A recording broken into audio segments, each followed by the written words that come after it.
Coloring is one of the most interesting topics in graph theory. Now, we're going to color some graphs using the proper coloring method. We're not going to assign the same color to two adjacent vertices and we'll be using minimum number of colors. Consider the star graph on 5 vertices like this. Let me label the vertices as 1, 2, 3, 4, 5 and I'm going to give colors to this graph. I give red color to vertex 1. Vertex 2 can get blue because it can definitely not get red. Red is already done. It is adjacent to red. 3 cannot definitely get red, but it can get blue. So blue, blue. Don't you think the same reason holds true for 4 and 5 as well? Think for a minute. It is connected. All these vertices are connected to vertex 1 but are not connected to each other. Hence all of them can get blue color and one can get red. And hence a star graph always is two colorable. So from now on, I'll be using numbers for coloring and not the actual colors. The formal way or the convention used is coloring the vertices with numbers. Consider this graph K5. It's a complete graph on 5 vertices. I'll color this vertex as 1. Now, the adjacent vertices can definitely not get 1. And do you observe that it's a complete graph and hence all vertices are adjacent to each other. Hence, we must use 5 colors here. So I'll randomly give 1, 2, 3, 4 and 5. So a complete graph on n vertices always requires n colors to color it properly. Why? Because every vertex is adjacent to each other. Now, coming to the complement of complete graph. No vertex is adjacent to any vertex. And hence, don't you think we can give the same color like this to all the vertices? If you assign 2 colors, it is not minimum, right? There are no edges here in between and hence 1 color is sufficient. Consider this bipartite graph K2, 2. Here there are 2 vertices and 2 vertices like this. I can assign 1 here and then assign 1 here again because these 2 vertices in the same partition are not adjacent. The vertices in the same partition are never adjacent in a bipartite graph and hence all the vertices inside this partition can get the same color. Moving on to this vertex, it cannot get the color 1 because it is adjacent to both of these and hence we can assign color 2 here. And with the same analogy as earlier, we can assign color 2 here. And hence, in a bipartite graph, 2 colors are sufficient. A bipartite graph, as a star graph, is always 2 colorable. Coming to this cycle C3, do you see that this is nothing but K3? It's a complete graph on 3 vertices and hence 3 colors are necessary to color it properly. But is it the same case with C4? This was C3, but is it the same answer for C4? Let us see. If I give this vertex color 1, I cannot give this vertex color 1, hence I go for 2.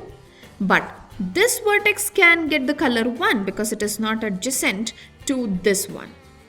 And hence, you see, the same reason holds true for this vertex as well as with color 2 and hence I can assign color 2 here.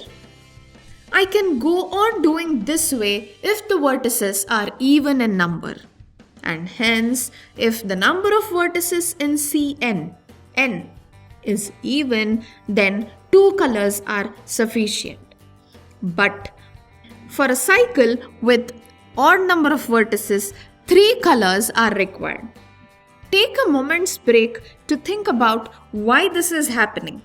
Why do we say that in C4 or in Cn when n is even, 2 colors are sufficient, and when n is odd, 3 colors are required? If you can write down the proof for it, it will be great. Consider this graph on 6 vertices.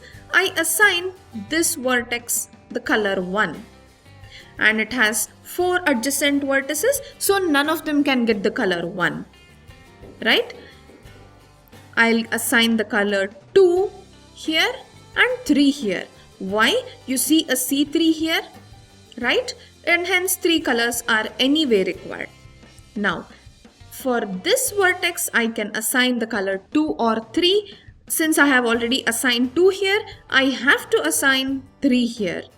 Now, this vertex is not adjacent to 2 or 1. I can give either 2 or 1. I just like that give 1. Hence, this graph is 3 colorable.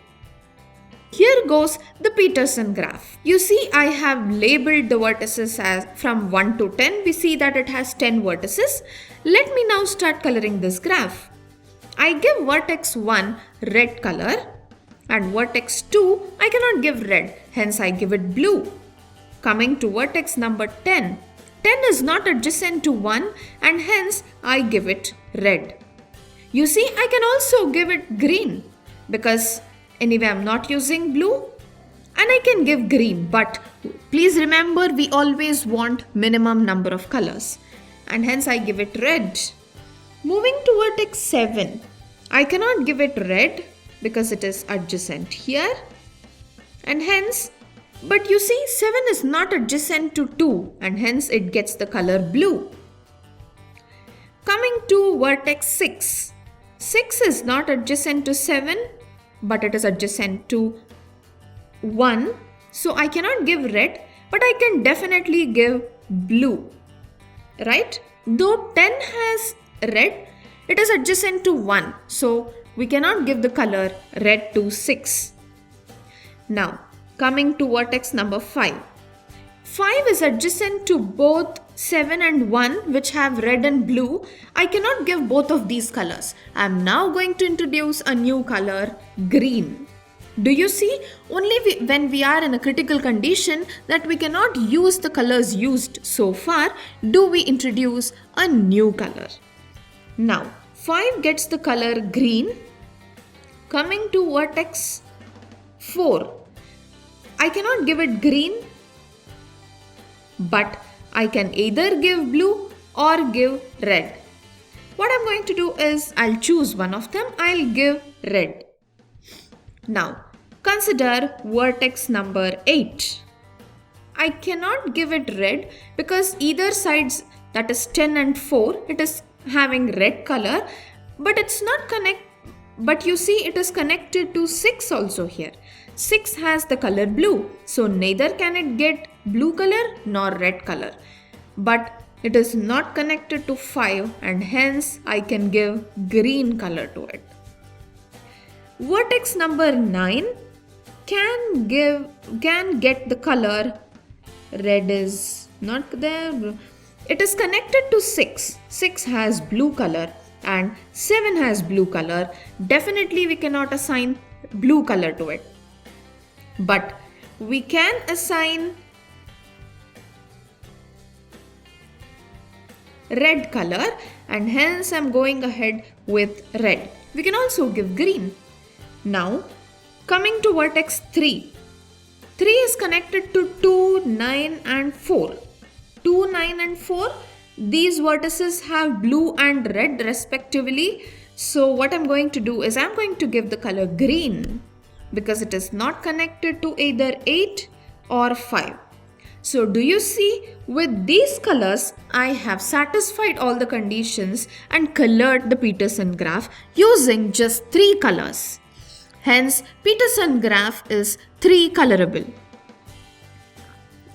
You might have given some other way, you might have given the colors in some other way and obtained another assignment to these 10 vertices. If you have colored the graph using 3 colors, then you are done.